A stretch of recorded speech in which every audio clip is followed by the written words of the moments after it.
Happy Friday, everyone, and welcome back to another Project Blue live chat. Today, we have three special guests, all from the Munk Foundation for the Oceans. If this is your first time tuning in, welcome, and we're glad you can join us. We'll be doing a Q&A following their presentation, so please feel free to ask any questions you might have in the Q&A function or the chat below. So joining us, like I said, are three guests. We have Mary Munk, who is a co-founder with Walter Munk of the Walter Munk Foundation for the Oceans. We have Cynthia Matsky, who is the Director of Education and Outreach for the Foundation. And we have Beth Besom, who is an advisor for the Foundation. Today, they will be discussing their most recent project, which includes a 2,200 square foot lithomosaic plaza depicting the map of the La Jolla Underwater Park and Ecological Reserves, and much more, which they will discuss. So Mary, Cynthia, and Beth, thank you so much for joining us today. With that, Beth, the floor is yours. Thank you. I want to say good afternoon to everyone. And my name is Beth Besom. I am an advisor with the Walter Munk Foundation for the Ocean. And I am so excited to be here and to share some bit of good news that we've had this week and something exciting that we've just created. So, what I'd like to do is just play a quick video. And before I do that, on October 19th of this week, 2020, it would have been Walter Munk's 103rd birthday. Now, Walter Munk is not only the namesake of our foundation, but he was a beloved scripps oceanographer for more than 80 years. So to celebrate his birthday, we had a little bit of a celebration of our own, and I'm just gonna play maybe 30 seconds of video for you to see what happened.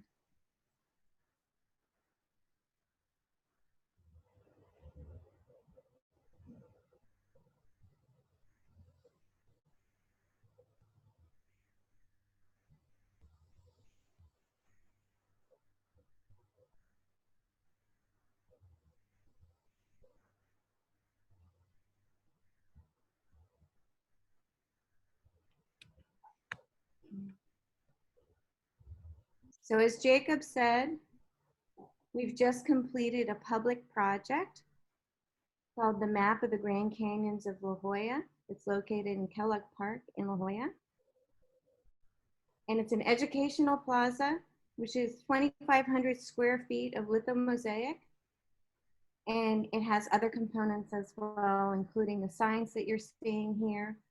And we have an app and we have a website dedicated to this. So I'm gonna let Mary Munk come in and give you a little bit of history on the map, and then we'll get into more of the other features on it. So Mary Munk is not only Walter's wife, but also the president of our foundation. And I personally have been working on the map project for the last 2 years, but Mary has dedicated more than 16 years to this project. So I can tell you, when the fencing went down this week, I was vibrating like a dolphin. My energy was so high. I think Mary probably slept really well for the first time in a long time, opening those gates. So Mary, I'm gonna let you go. Thank you, Beth. Now, for a little history about the map of the Grand Canyons of La Jolla. It's the largest lithomosaic in the world, a 16-year project, like Beth said, $1.3 million that included thousands of volunteer hours and an incomparable team. It actually had a very unlikely beginning. When I moved to the shores in 2000, the comfort station you see here was in terrible disrepair, and plans for construction of a replacement had been approved, along with the artwork that you see up above that was to be a bronze relief. Much of the community was extremely upset about the bulk and scale of the proposed comfort station. They were replacing a 900 square foot restroom, 9 feet tall, with a 2,000 square foot, 14 foot high building. And even more so, they were unhappy about the proposed artwork. It took 1.5 years, but we were successful in getting the existing building replaced with the one that's there currently, 750 square feet. It blends in with the hotel next door and has more stalls than the one 3 times its size. It was actually harder to get rid of the artwork than it was the comfort station plans. The landscape architect on the project made the statement that it was always his dream to pull the underwater park and ecological reserves into the park and work with Scripps and Birch Aquarium to teach the children about what lies just offshore. Growing up on lakes in Minnesota and Illinois, I had no idea what he was talking about, but I couldn't stop thinking about his comment. It sounded like such a great idea. A few days later, I walked into the dive shop on Avenida de la Playa, and one of Franco's maps, laminated dive maps, was sitting on the counter. I noticed that there were 2 canyons offshore and one dog-legged to the right, just the shape of the perimeter of the Kellogg Park playground that bordered the mud pit.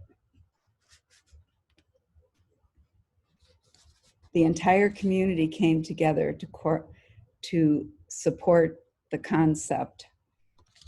Scuba divers, surfers, snorkelers, lifeguards, merchants, teachers, Park and Rec, Birch Aquarium, and Scripps to create the map of the underwater park and ecological reserve. We raised $500,000 and found an incredible artist who created 250 bronze embeds, including 50 life-size species that children could use to do rubbings. Unfortunately, the lithocrete map, composed of crushed recycled glass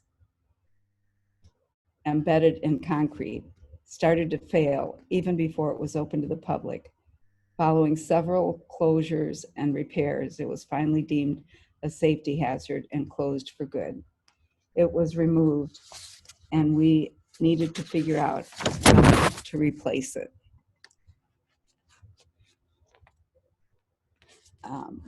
So back to the drawing board.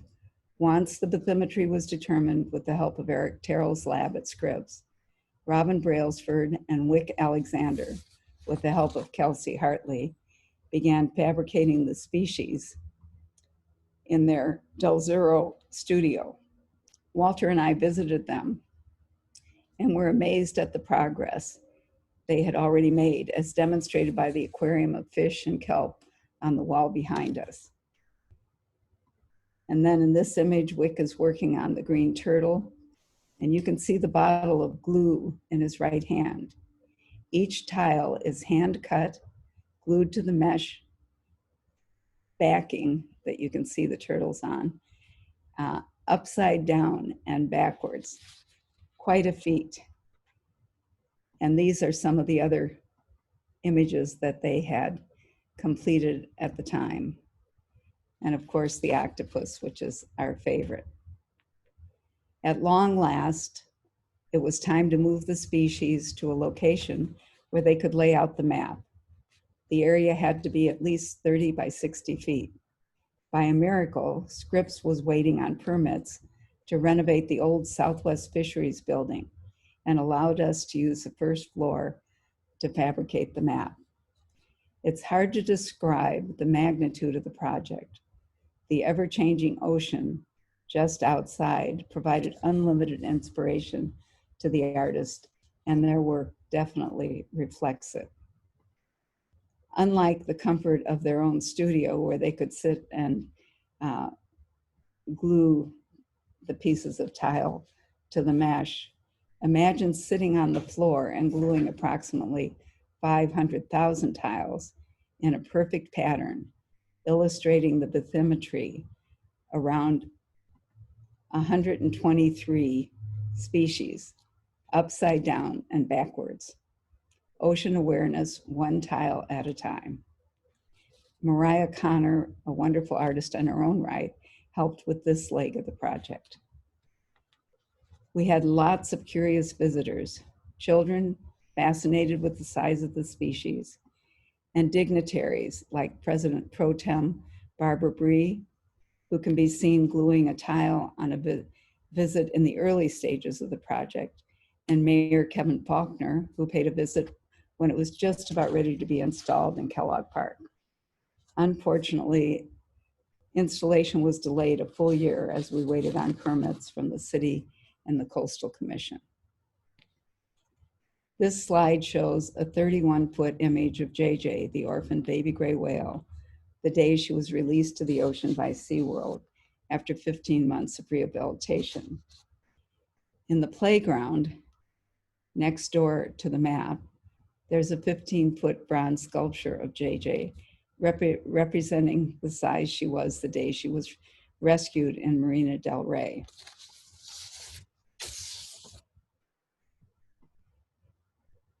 Oops, sorry.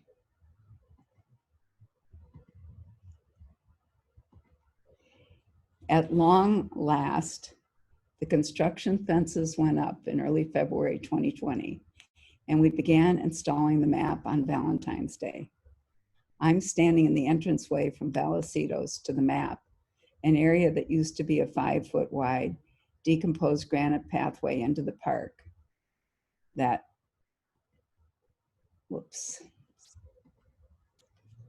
that now looks like this.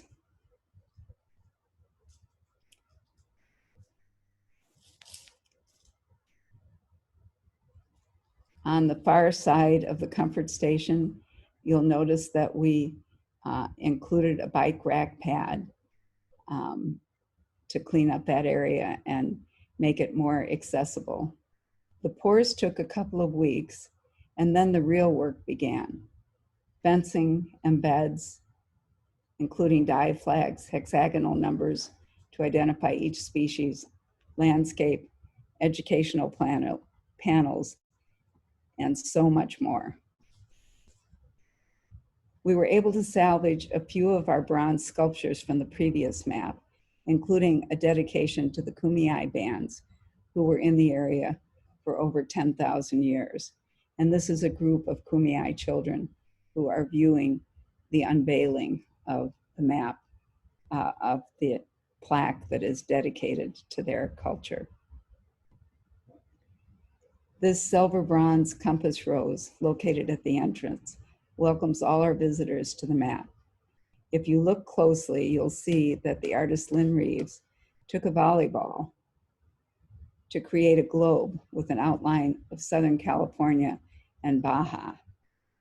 He put the oceans of the world around the globe and a life preserver around the oceans. And the tentacles of the squid are embracing it with the hope that people will embrace stewardship for the ocean. And it now sits, as you can see on the right, on a beautiful glass table to welcome everyone to the map. So now we've arrived at the entrance to the map dedicated to the legacy of Walter Munk. I will turn the next part of the journey over to Cynthia Matsky, our Director of Education and Outreach. She's an incredibly engaging teacher, full of enthusiasm, with years of experience studying whales, plastic pollution, and everything ocean. Take it away, Cynthia. Thank you, Mary. I appreciate that. Well, I think at this point, we are going to share with the participants a video that we actually produced initially for the Blue Hour that'll talk a little bit about where the map is now. So go ahead and roll the footage and I'll pick it up from here.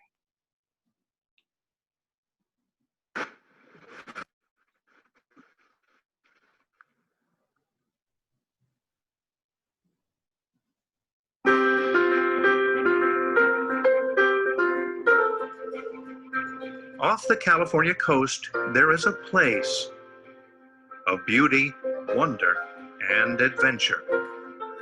And all you need to get there is the map. A magical mosaic map of the Grand Canyons of La Jolla.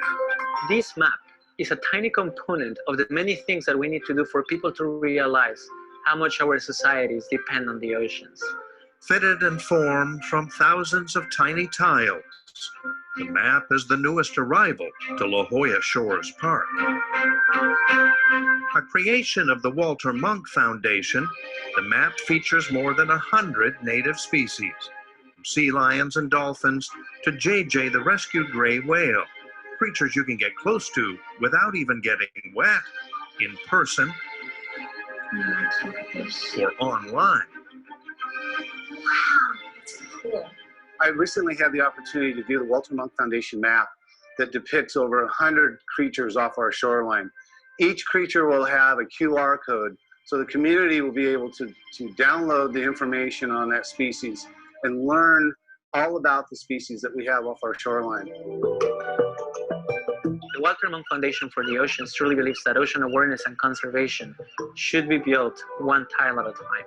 The tiles may be small, but they are built upon the legacy of a giant, legendary oceanographer and foundation namesake, Walter Munk.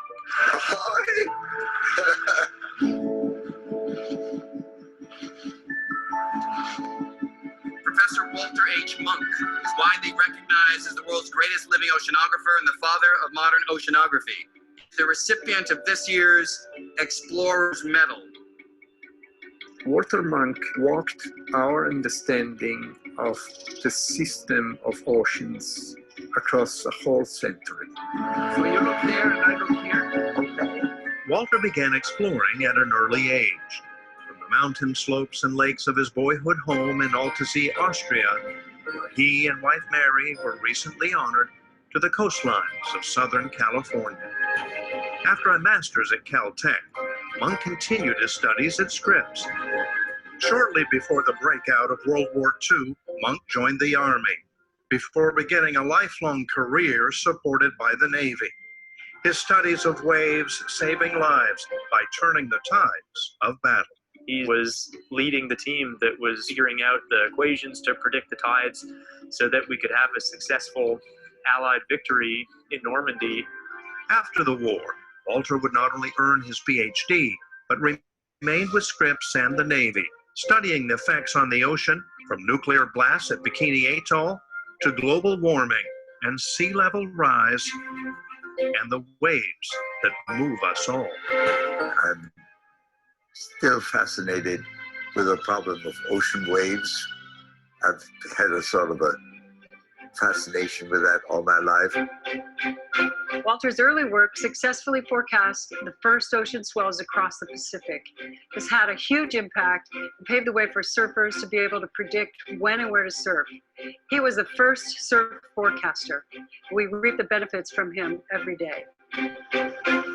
Munk's genuine love of ocean and humanity is not only honored by countries like Austria and Japan, but by the Pope, the Dalai Lama, and Robert Ballard, the man who led us to the resting places of the world's most iconic vessels. Hi, I'm Bob Ballard, and I want to honor a lifelong friend, Walter Munk, who dedicated 80 years of his life at the Scripps Institute of Oceanography and did amazing things for science. Plus, the two of us also received the Secretary of the Navy Chair in Oceanography, so he was an amazing man. It is inspiration that now reaches to the bottom of the Gulf of California, where a new species of flying devil ray, discovered by Dr. Munk's former doctoral student, is now named after his mentor. In the 80s, I was able to discover this new species that I decided to dedicate to Walter Munk. And that is why it's called Mobula monkiana. I think it's really fitting to have Munk's Devil Ray on the map, helping to make this a gateway for people to learn about the ocean and get involved in its protection. Like Munk's beloved La Jolla shores, the map stands as that gateway to welcome the next wave of explorers. So when you visit, invite a friend, say, meet me at the map, and you may inspire the world's next oceanographer, the world's next Walter Munk.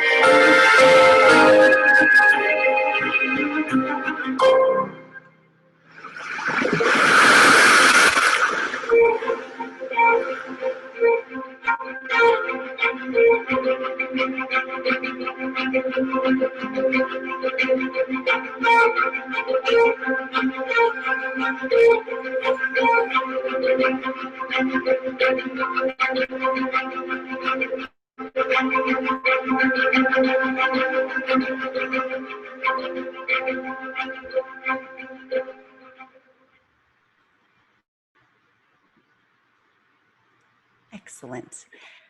Okay, well, as you guys can see, we have been a little bit busy lately. And this week, in addition to the gates coming down and for guests being able to finally see live up close and in person this beautiful map, along with the signage, we also launched our online website. So at Walter Munk Foundation, I'm sorry, waltermonkway.com, you can find this overview of the map. And as you go in and choose a particular species and click on it, it'll take you to identifying the species and where it is on the map. And then it will take you to a web page with corresponding information ranging from information on habitat, body length, favorite food sources, as well as video and photos, so people can really identify and use this map as the learning tool that it was intended to be. We also have a lot of other kinds of outreach. Next slide, please. Perfect, thank you. Educational programs that we are so excited to be developing and bringing to guests. We've participated in several special events, including the Gray Whale Festival with the Cabrillo National Monument. We featured the map and STEAM engagement at a lecture at the University of Tromsø that I gave last year.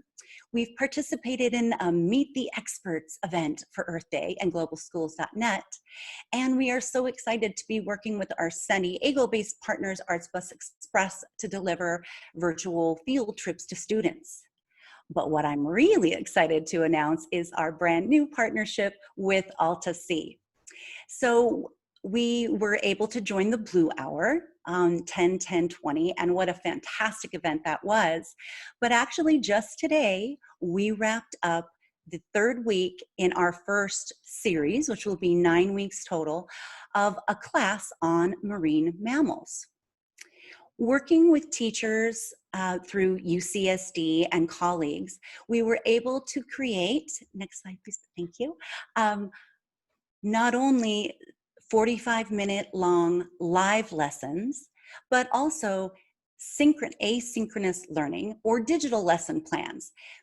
Because so many schools are facing the loss of science programs that were really so important to having students have the ability and the reasoning to understand a lot of these processes. We are using NGSS, Next Generation Science Standards, and we are bringing and introducing science to students in a completely different way. So the student worksheets and asynchronous learning features articles written by the experts and some outside videos, but we're very excited to be creating our own content, which will include tutorials on how to draw a dolphin, how to sculpt marine animals in a fusiform style, how to possibly pick up some sidewalk chalk and design them for your whole neighborhood to enjoy. But we're really happy to be bringing these topics, some of which are very serious, including climate change, and to present them to students and learners of all ages in a way that is engaging and kind of fun. We have a really good time with the school students that we're working with now. So they're about 10 years old or in 5th grade. And you can't just present all the information as you would to adults. And I'm actually realizing as adults, we could use some of these. We do brain breaks for physical activities where we're able to reinforce some of the learning that's taken place as far as animal behaviors, bioacoustics, and introduce those into some physical activities. We have a story time because everybody loves a good story. And we get to pepper it with quizzes and questions from vocabulary that was introduced in the asynchronous learning and students here in the lecture to really appeal to learners of all styles. part of the joy of sharing the ocean education is not just about the facts, which of course are very important, but it's really about giving students a way to see themselves in some of these exciting STEAM careers.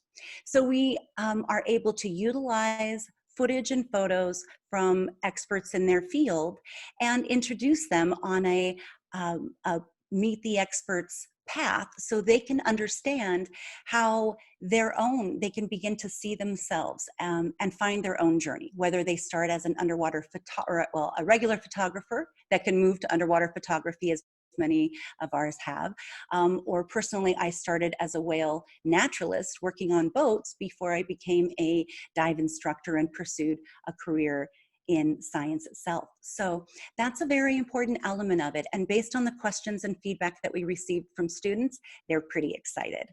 Also, this group that we're working with Alta Sea is from Los Angeles Unified School District. So we got to do a field trip a couple of weeks ago. I used to live in Los Angeles and share with the students places that they can go with their families for free or low cost to actually view these animals themselves. So we're laying out the path and excited to share the excitement with the students.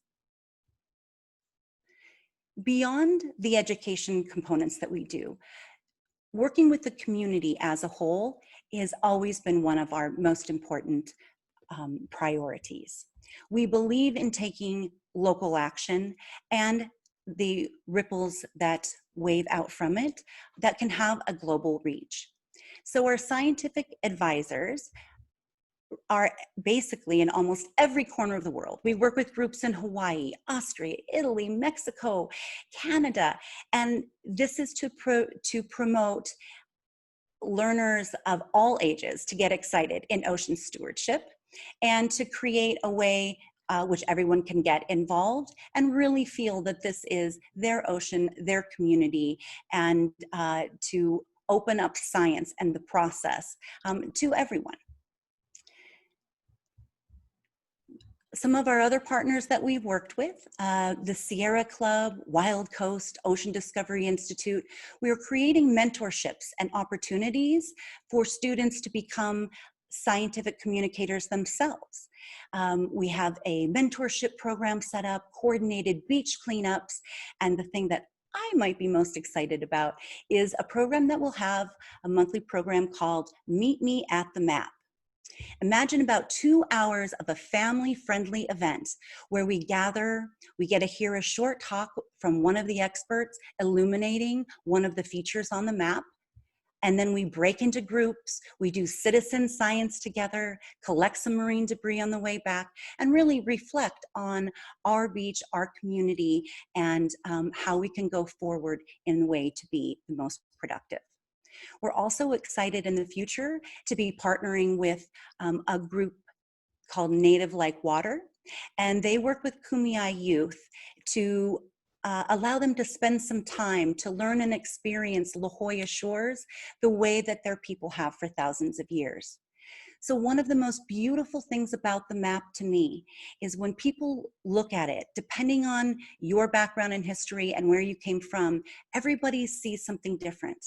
A different piece of beauty, a different piece of information, from the bathymetry that is reflected by the deep colors of the tile, to the red waves that reflect to a paper that Walter Munk wrote in 1947, describing the wave refraction patterns, what he coined as into the Grand Canyons of La Jolla. So the physical oceanography elements, the marine biology elements, the cultural elements, we're really putting together something so comprehensive that everybody can find something that they are already attracted and drawn to, and get a lot of information on things that they might not have thought about or learned about before.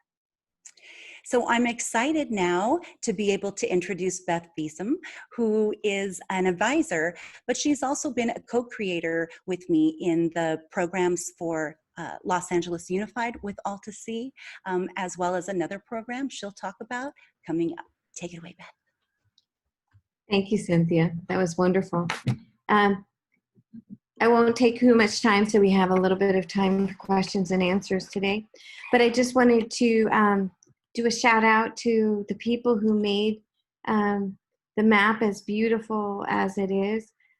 We had partnerships with local divers, with local photographers, and they all donated their work so that we could create not only the pages on the website with the individual creatures that pop up, but they donated video time as well. So not only do you get the information like a guide, but you also get photographs, and you get to be a little more personal with the individual creatures that are there.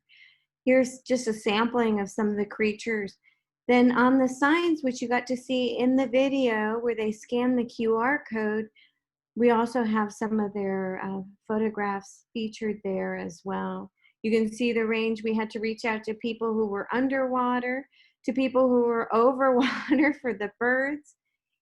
And then we also wanted to have some of the creatures that were on the grass as well. So we have two kinds of rabbits. So if you're a bird person, if you're a water person, you can come and find something that you love as part of the map.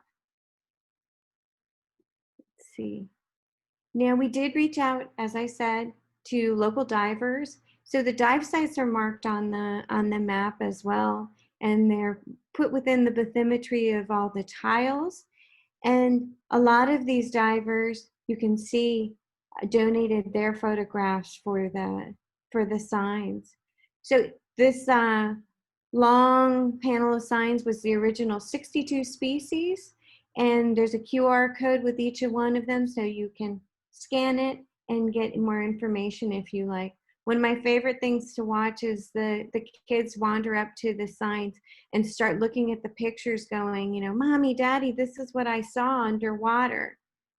So we get a lot of that. Our new 61 species are all featured on a separate set of signs that bring it out into the restroom area over there. I do want to just give a shout out to our board member, Paula Selby, who has been the phenomenal person that took all the individual photographs and turned it into the signs, and this wonderful cover with the octopus on the front, which covered a really old, ugly stormwater box that was located right at the front entrance. And so it went from being something that was rusted and covered with graffiti to something really wonderful that, again, adds a message and instructs people on how to be a good steward. So the last thing I want to talk about is something that I hope everyone will tune into. Again, we've reached out to our local community, Dimitri Dehane and his son Bryce. Dimitri is one of our board members, but he's also a renowned scientist at Scripps who has been working on plastics and bioluminescence, and if it's something important, he's been working on it. So he and his son got together to create what we call one of the Splash series, which is a 3-minute video on a particular topic from the map. And I'm not going to tell people what it is. They'll have to tune in to see those. We're going to be releasing these over the next few months. We've got Rocio Gajon Bunker, who's a wonderful, wonderful underwater photographer who is also an instructor trainer in scuba diving at Ocean Enterprises. And she has donated a lot of her photographs as well as her humor for a couple of our videos for the Splash series. And last but not least, we've got a picture of Michael Koffer, and Wei Wei Gao is the cinematographer, and he is an award-winning underwater photographer himself, and he has donated several short videos for us to use on our local topics. But I'd ask people to come and stay tuned. We're going to start releasing these soon. We're very excited about that. So with that, I think we're ready to turn it over to questions, unless you two have something to say. Nope. Nope. Let's jump into the questions. Right. Awesome. Thank you so much, guys. Again, this was awesome to hear about. It's an awesome project. I can't wait to get down there and check it out. So I have a couple questions, and please, if anyone has any questions, be sure to ask them in the Q&A or chat section. Both, I will accept from both. So in the beginning, you guys said it's been in the works for 16 years, I think I heard correctly. So what were some of the biggest challenges to making this come to fruition? I guess I can speak to that. I think one of the biggest challenges was the failure of the first map, and then working through the legal logistics to get things coming forward. And then deciding to change from lithocrete, which we felt we couldn't maintain, to lithomosaic. And we really were very sad about losing our beautiful bronze embeds, but it became fairly clear that including them in the artwork would be almost impossible. So we were beyond thrilled when we realized that Robin Brailsford and Wick Alexander could actually create mosaic likenesses of the species that were really pretty accurate and again, life size. So finding a place to be able to lay it out was a challenge. The biggest challenge was probably getting through the permission from the Coastal Commission and the city.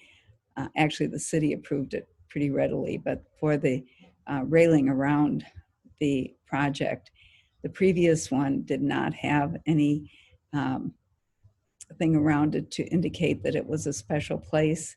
And I'm not sure anybody ever really was fully aware of what a good educational tool it was. This way, teachers can bring their classes and families can enjoy it and won't have skateboarders and bikers and trucks running across it like the city tends to do occasionally. So those were huge challenges. Of course, COVID was a very big challenge as well, because it meant that we could not utilize it in the way that we had intended. And again, like I said before, it was a very positive thing because it forced us to go virtual. And I think it makes it a much greater educational tool that way. Yeah.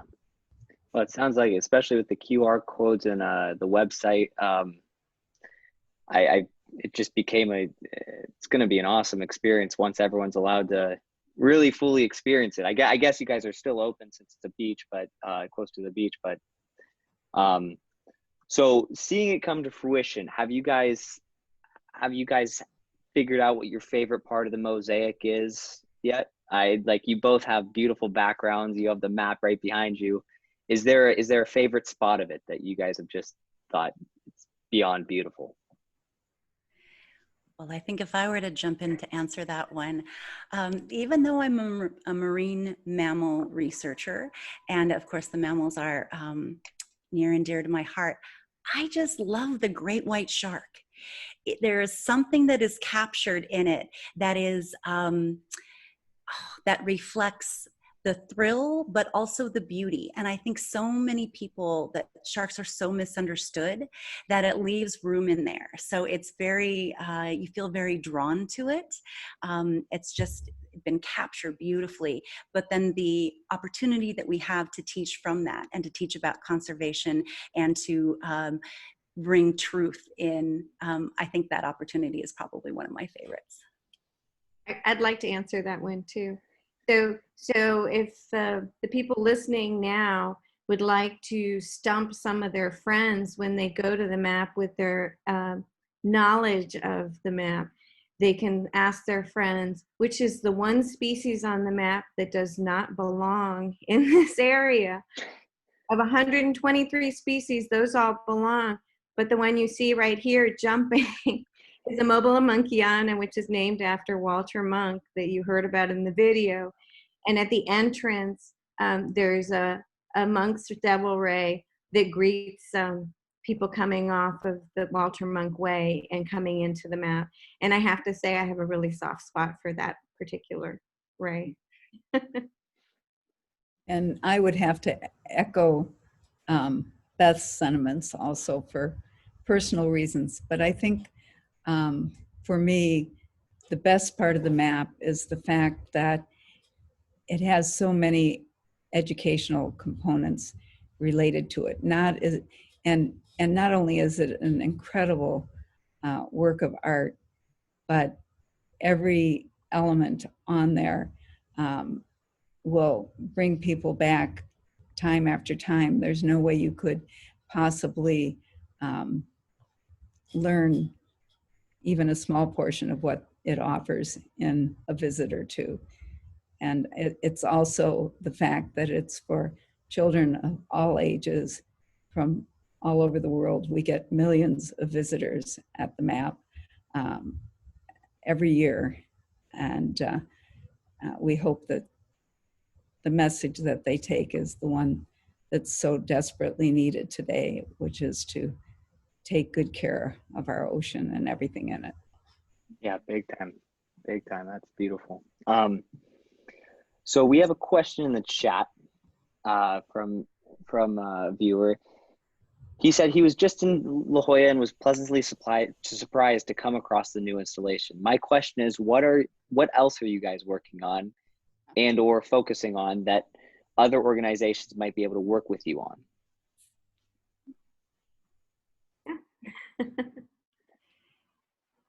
Well, I think the educational programs, what we would really appreciate from everybody is any thoughts or suggestions, recommendations on how we can improve the programs that we have and the map as an educational tool. As a sidebar, we're also working on renovating the La Jolla Rec Center, and we hope to use the educational ocean theme there as well, and carry information that we have from the map and the shores into the village. So, and of course, classes and on-site and also virtual programs. Again, anybody who has ideas for games that kids would like that would be focused around the map, we would really love to hear what suggestions you might have. Well, also, once we do get it up and running and we're able to do the Meet Me at the Map program and Sunset Lecture Series and our citizen science aspects of it, we welcome and would love volunteers of all ages that can maybe be present to share elements of the map with new visitors, to lead a Girl Scout troop.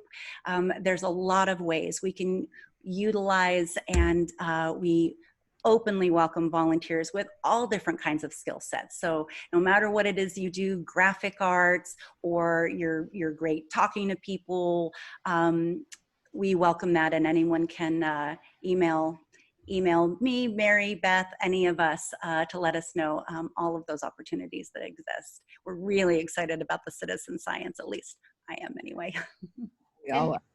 And if they happen to have any expertise or would like to come up with an idea for one of our 3-minute videos and maybe star in it themselves, they're welcome to reach out to us as well.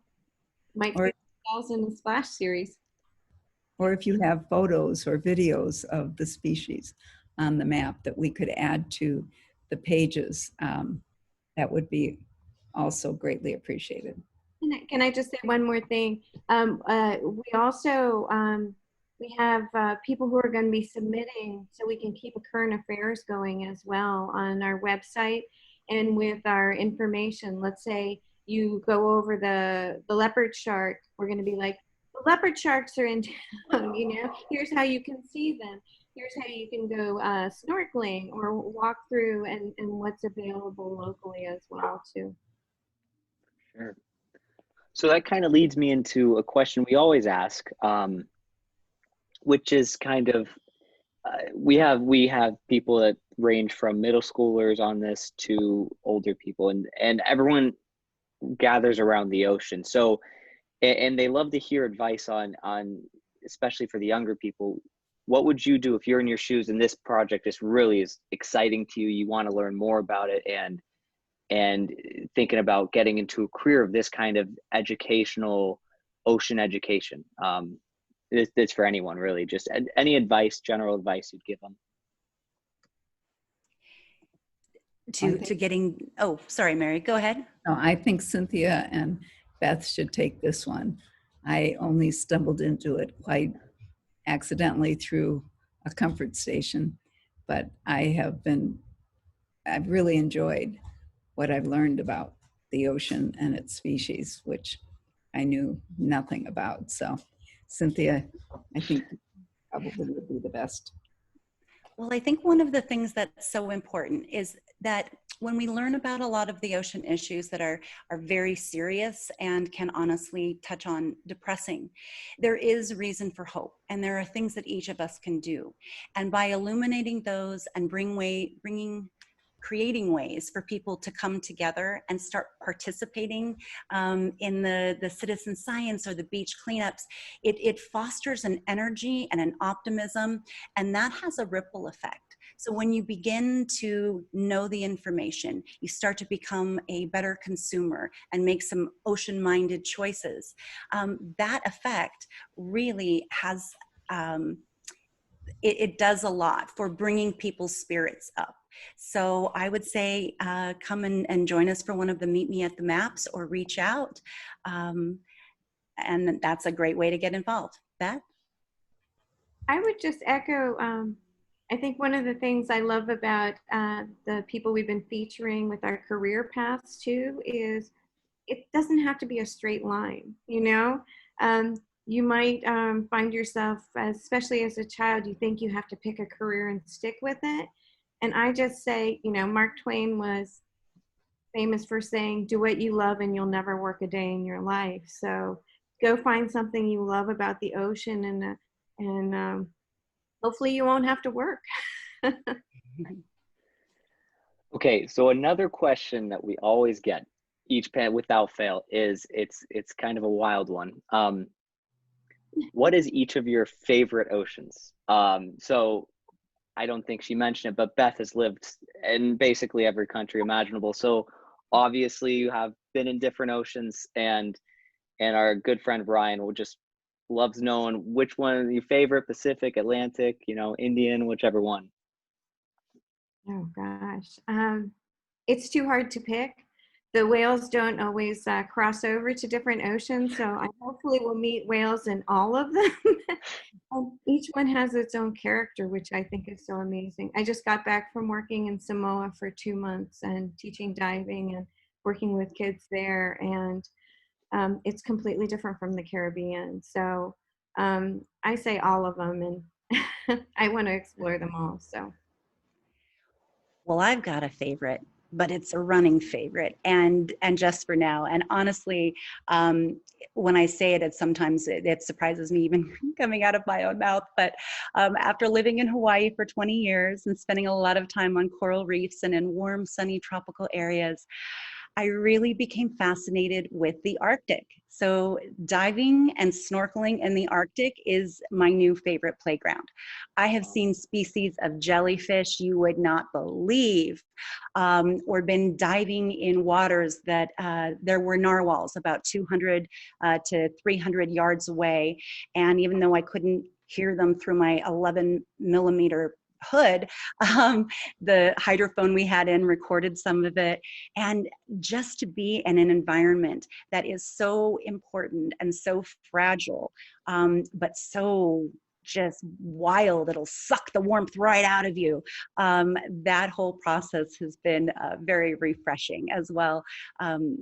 I do a lot of work with a group where we do outreach with Inuit communities, and I get to run programs with kids. And so getting to allow the students to see the Arctic Ocean for the first time through a mask, that's the Arctic's now my favorite. Mary, how about you? Oh. Unfortunately, I only know what things look like from the top of the water, other than via videos. I love the Sea of Cortez, which of course doesn't answer the question because of the Mobula Mokianas that are down there. And I guess I would have to say the Pacific or the See, whale. that's our typical answer is the Pacific, most of them. But I have to say the Arctic, that's the first time we've heard someone say the Arctic. So that's a new one. All right, so we're running low on time here, and kind of want to just give you guys a chance for final thoughts, words, anything you guys want to say. Well, I'd just like to remind folks that there are a lot of different ways that they can learn more about us and track us. So we would love to have you come to San Diego and actually see the map, of course. But short of that, visit it online. If you come up with ideas and you want to track our new Splash series, you can follow us on Facebook, Instagram, and we'll be posting more opportunities as they come in. So we just invite you to reach out. And there are several films also on YouTube and endless information available about Walter Munk. Thank you very much for joining us today, and we look very much forward to your thoughts and suggestions on how we can expand our program to better serve all of the communities. And I guess I would just add that while we can't get together in person right now, we are getting ready to be with people in person. So please plan on joining us, when we do our beach cleanups and we talk about marine debris. And if you can't join us, go join another group. Go do a bio blitz with the LA Natural History Museum. Just get out into your neighborhood, and even if you're in the city, become part of your natural world community, I would say. Awesome. Well, I did have just one more point. It's just we just did the Blue Hour when you guys were a part of it. Your awesome video was shown there, and there's just something about the ocean and art, and it's mixed. So your mural, the whole map there you guys got going on, and then we did an art installation projected on the Iowa, and there's something beautiful about those two worlds kind of mixing together for one common goal. I know one of the artists there gave it the moniker giving the pop star treatment to ecology. So I think it's a beautiful way of doing it, and I think it's awesome what you guys are doing. And I just can't thank you guys enough for joining us today. It's been awesome, and I can't wait to get down to San Diego and check this out for myself. Let us know when you're coming. I will. I'll be sure to hit you guys up. But anyways, I want to thank everyone for joining, for participating, for asking questions. And I want to let you guys know we're going to be having more of these. This is part of a series of live chats. And if you want to sign up for more, please go to altac-project-blue.org to learn more. And again, thank you guys, and I hope you guys all have a great weekend. And you too. Thanks. You too. Bye.